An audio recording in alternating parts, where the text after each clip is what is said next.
Hello दोस्तों, आप सभी का स्वागत है आपके अपने इस YouTube channel C S C Pathak में। जैसा कि आपको पता ही है, अपन CBCD की थ्योरी कंप्लीट कर चुके हैं। हर वीडियो में आपको ये थोड़ी सी इन्फॉर्मेशन देता हूं और प्रैक्टिकल हम कर रहे हैं। जहां कि मैंने क्या कहा था आपसे कि मैं प्रैक्टिकल अभी लैपटॉप पर भी लेकर आऊँगा, पर उससे पहले हमें ये थ्योरी पढ़नी होगी। ये जो मैंने थ्योरी बनाई हुई है, ये मैंने खुद से अपने हाथों से लिखी है, ताकि इससे क्या होगा, इसमें शॉर्टकट की भी लिखी हैं। यही टैब्स, इनके अंदर कौन कौन से ग्रुप होते हैं हमें पता होने चाहिए, लिखा है। जैसे कि अपने सामने देखो होम लिखा है, तो होम के अंदर ये इतने ऑप्शन आते हैं, ये हमें पता होने चाहिए। तभी तो अपन CBCD में आंसर लगा पाएंगे। 4 ऑप्शन अपने पास होते हैं, उनमें से एक ही तो सही होगा, बाकी 3 तो सही होंगे नहीं। तो अपन को क्या करना है, यही ग्रुप्स और टैब्स हमें याद करना है, उनकी शॉर्टकट हमें पता होनी चाहिए। मैंने इसीलिए इन वीडियो को बनाया है। और प्रैक्टिकल ज़्यादा ही सीखना है, जैसे कि ऑफिस वर्क आपको करना है, ये CBCD के नज़रिए से मैंने अभी कर दिया।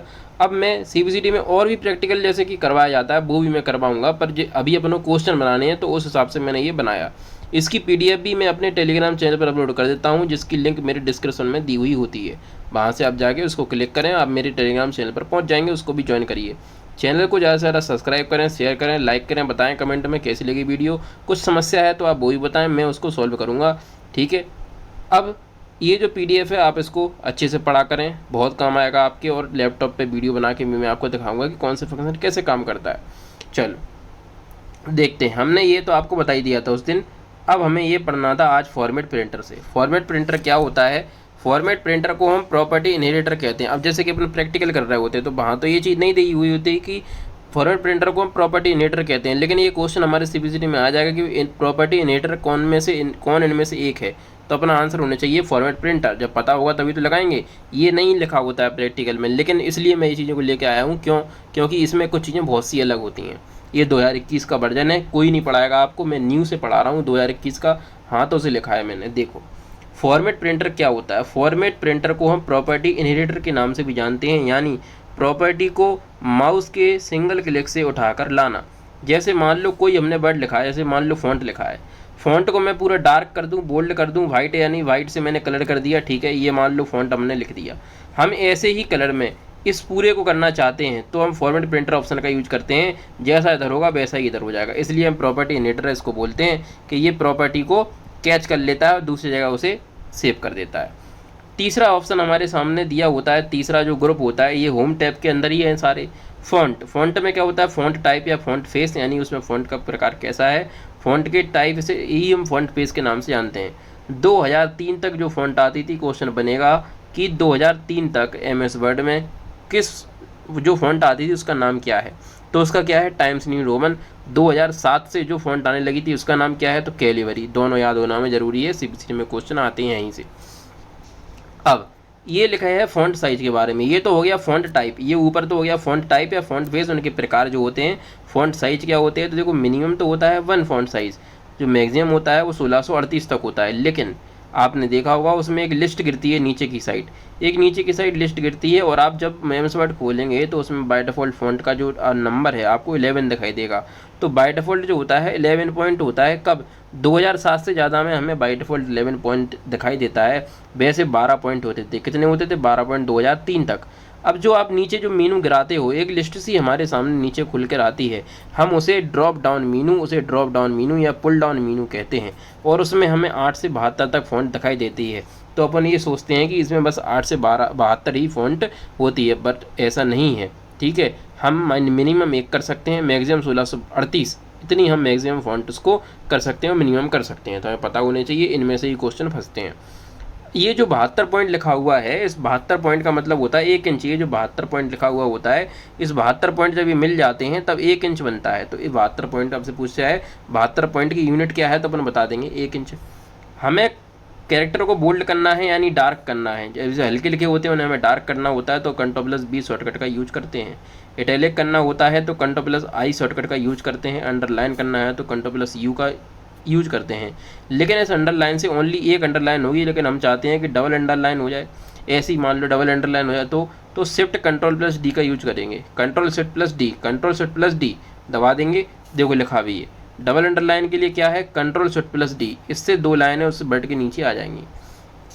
हमें स्ट्राइक थ्रू करना है। कोई वर्ड हमने एसएमएस वर्ड में लिखा है, मान लो ये कंट्रोल सेट वर्ड ये बीच में से मैं काट दूँ, बीच में से काटना में किसी वर्ड को, तो हम उसे बोलते हैं स्ट्राइक थ्रू। जैसे मान लो 1000 लिखे हैं, बीच में से लाइन फ्री है ना, तो ये स्ट्राइक थ्रू बोलते हैं, इसको बीच में से काट देना, उसे हम स्ट्राइक थ्रू ऑप्शन के द्वारा काटते हैं। अब ऊपर की तरफ देखते हैं क्या लिखा हुआ है। लिखा हुआ है सबस्क्रिप्ट। सबस्क्रिप्ट में क्या है वो देखें। तो सबस्क्रिप्ट जो अपना होता है, सबस्क्रिप्ट से हम क्या करते हैं देखें। इसकी शॉर्टकट हमें पता होना चाहिए सबस्क्रिप्ट और सुपरस्क्रिप्ट की। तो कंट्रोल प्लस बराबर हम दबा देंगे तो सबस्क्रिप्ट हो जाएगा। जैसे मान लेते हैं हमने H2O लिखा, H2O में 2 नीचे रहता है, O ऊपर रहता है, तो अपन जब टाइप करेंगे तो H2O साथ में लिख कर आएगा। तो हमें 2 को नीचे करना होता है, तब हम इस 2 को पहले तो सिलेक्ट करेंगे और ये ऐसा लिखकर हमारे सामने आ जाएगा। तो इसे बोलते हैं सबस्क्रिप्ट। सब मतलब नीचे, सुपर मतलब ऊपर। जैसे मान लो X2 लिखा आपने, तो X2 अभी ऐसा आएगा, लेकिन X2 में तो एक्स स्क्वायर ऊपर होता है ना, तो हमें एक्स स्क्वायर लिखना होता है, तब हम सुपर स्क्रिप्ट का यूज करते हैं। उसकी शॉर्टकट होती है कंट्रोल शिफ्ट प्लस प्लस। ठीक है, दोनों की शॉर्टकट याद रखना जरूरी है। ठीक है, अब कलर, ये तो कलर अपन वैसे ही जानते हैं, रंग मतलब कि हमें किसी फॉन्ट का कलर चेंज करना है तो कलर ऑप्शन का यूज कर लेंगे। अब केस, केस की शॉर्टकट की यहाँ पता होना चाहिए, शिफ्ट प्लस F3। केस कितने प्रकार के होते हैं, तो 5 प्रकार के। एक अपर केस, एक लोअर केस, एक सेंटेंस या रेगुलर केस, या टॉगल केस, या कैपिटलाइज्ड ईच वर्ड, ये होता है। ठीक है, अपर केस में क्या होता है, सारे वर्ड ही कैपिटल हो जाएंगे। लोअर केस में क्या होता है, सारे वर्ड ही स्मॉल हो जाएंगे। सेंटेंस केस में क्या होता है, पहला वर्ड कैपिटल बाकी सारे स्मॉल रहते हैं सेंटेंस केस में। जैसे कि ये लिखा हुआ आता है, ये बाय डिफॉल्ट अपन से पूछा है कि कौन सा केस लगा होता है, तो अपन बोलेंगे सेंटेंस या रेगुलर केस। टॉगल केस में क्या होता है, पहला वर्ड स्मॉल बाकी सारे कैपिटल हो जाते हैं। टॉगल में क्या होता है, पहला स्मॉल बाकी सारे कैपिटल। कैपिटलाइज ईच वर्ड में क्या होता है, हर वर्ड का पहला लेटर कैपिटल हमें देखने को मिलेगा, इसे बोलते हैं कैपिटलाइज ईच वर्ड। अगला हमें ग्रुप मिलता है, उसका नाम हमें पैराग्राफ है। ठीक है, पैराग्राफ में हमें मिलते हैं बुलेट्स। पैराग्राफ के अंदर हमें बुलेट्स मिलते हैं। बुलेट्स 2 प्रकार के होते हैं, एक तो अननंबर्ड बुलेट्स, एक नंबर, जिसमें कुछ होते हैं यानी कि नंबर अननंबर वाले, यानी जिसमें नंबर नहीं होते हैं, पॉइंट वगैरह ऐसे एरो वगैरह हमें दिए होते हैं तो वो होते हैं अननंबर। जिसमें नंबर दिए हों 1 या 2, ऐसे वो नंबर वाले वो बुलेट्स हो गए। तो बुलेट्स 2 प्रकार के होते हैं।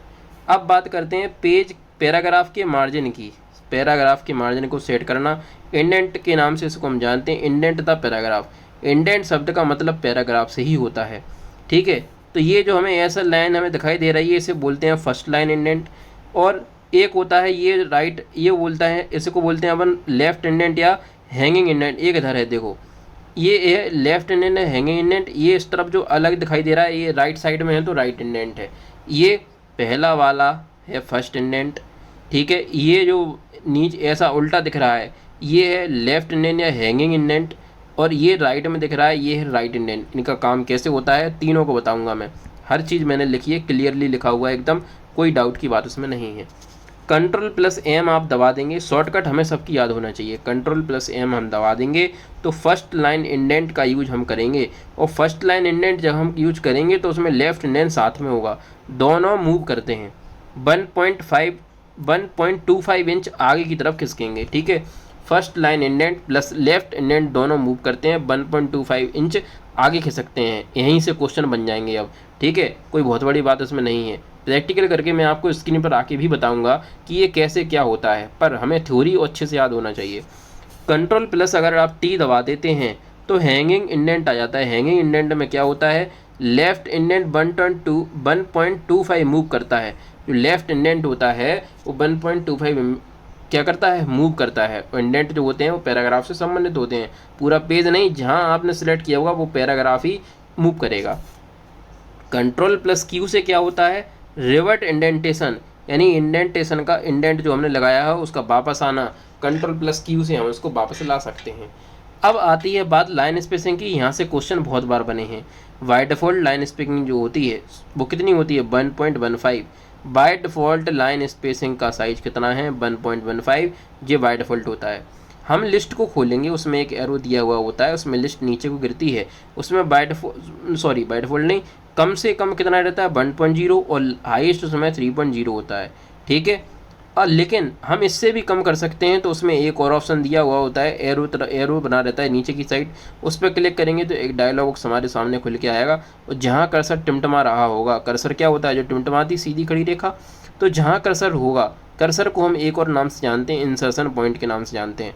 तो जहाँ कर्सर होगा उसी एरिया में, उसी बॉक्स में हम कुछ भी लिख सकते हैं। 1.0 है, उससे कम कर लो, 0.8 कर लो, 0.9 कर लो, 0.5 कर लो, तो और कम स्पेस हो जाएगा। लेकिन इतना कम स्पेस करके कुछ मतलब नहीं होता है, बर्ड आपस में चिपक जाएंगे।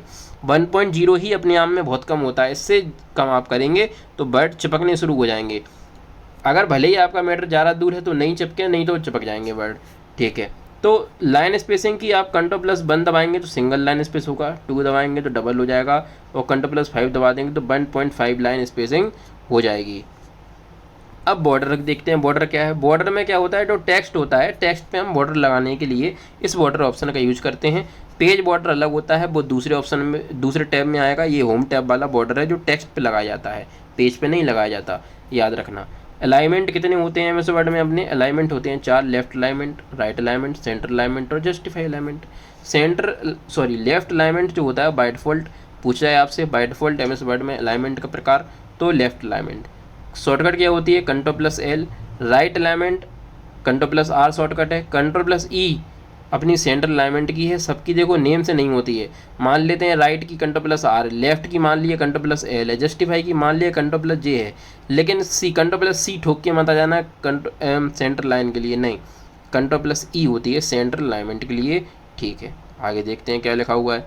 एक हमें होम में ऑप्शन मिलेगा स्टाइल का। कौन सा ऑप्शन मिलता है, होम में हमें ऑप्शन मिलता है स्टाइल का। स्टाइल में एक नॉर्मल स्टाइल होती है जो बाय डिफ़ॉल्ट होती है। पूछा जाए एमएस वर्ड में बाय डिफ़ॉल्ट स्टाइल का नाम बताएं तो अपन को कहना है नॉर्मल। फिर एक होती है नो स्पेसिंग, फिर होता है हेडिंग 1, हेडिंग 2, ऐसे ही करके आगे लिखा हुआ होता है। कोई हमें उससे पता करना ज़रूरत नहीं है इतनी, क्योंकि उसका यूज हम बहुत ही कम करते हैं। हेडिंग वगैरह बनानी हो तो यहीं से काम हो जाता है। एक और ऑप्शन मिलता है हमें होम में एडिटिंग का, उसमें होते हैं फाइंड होता है, रिप्लेस होता है, गो टू होता है। गो टू की शॉर्टकट होती है Ctrl+G, Ctrl+H होती है रिप्लेस की शॉर्टकट, और Ctrl+F से क्या होता है कि नेविगेशन पैनल को ओपन कर देता है फाइंड। फाइंड यानी कि मान लो हमें कोई वर्ड खोजना है तो हम फाइंड ऑप्शन का यूज करते हैं। कोई फाइल है अपनी, उस फाइल में हमें कोई वर्ड को खोजना है, जितनी जगह वो वर्ड लिखा होगा, मान लेते हैं लिखा है इफ़ यू कैन, मान लेते हैं ना वर्ड हमें कोई सर्च करना है, इफ़ यू कैन आप सर्च करेंगे, जहाँ जहाँ ये वर्ड लिखा होगा वो हाईलाइट होकर आ जाएगा, वो फाइंड ऑप्शन के द्वारा होता है। अब आप चाहते हैं, जैसे मान लो आपने 3 इडियट फिल्म देखी होगी, उसमें जब वो स्पीच देने जाता है तो उससे पहले वो है जो क्या करता है, वो उसके जो फाइल है उसमें चेंज कर देता है, उस वर्ड की जगह दूसरा वर्ड लिख देता है। तो कैसे होता है, वो पहले क्या करता है, फाइंड करता है कि हमें किस किस वर्ड पे क्या लिखना है, तो फाइंड कर लेता है एक वर्ड जहाँ जहाँ हमें लिखना होता है, तो उस वर्ड की जगह वो रिप्लेस कर देता है दूसरे वर्ड के साथ। तो फाइंड लिखेंगे वो वर्ड जिससे मतलब जहाँ हमें चेंज करना है, रिप्लेस में वो वर्ड यानी जो हमें उस जगह पे लाना है। तो फाइंड और रिप्लेस का यूज हम ऐसे करते हैं। ठीक है, और Ctrl+G से गो टू डायरेक्ट उस पर अपन पहुँच जाएंगे, ये तो समझ ही गए हैं अपन। ठीक है, तो ये होम टैब खत्म हुआ अपना, आगे इंसर्ट टैब आएगा। बढ़िया तरीके से मैं आपके सामने ला रहा हूँ, जो कुछ ऑप्शन नए हैं वो आपको दिखाई देंगे। 2021 के हैं ये, पुराने ऑप्शन जो अगर आप 2007 का चला रहे हैं तो वहाँ आपको ये नहीं मिलेंगे, तो निश्चिंत रहें। मैंने एडवांस लेवल का पढ़ाया, आप तो अच्छे से याद करें, प्रैक्टिकल मैं आपको करवाऊँगा, निश्चिंत रहें। ज़्यादा से ज़्यादा शेयर करें, लाइक करें, सब्सक्राइब करें। धन्यवाद।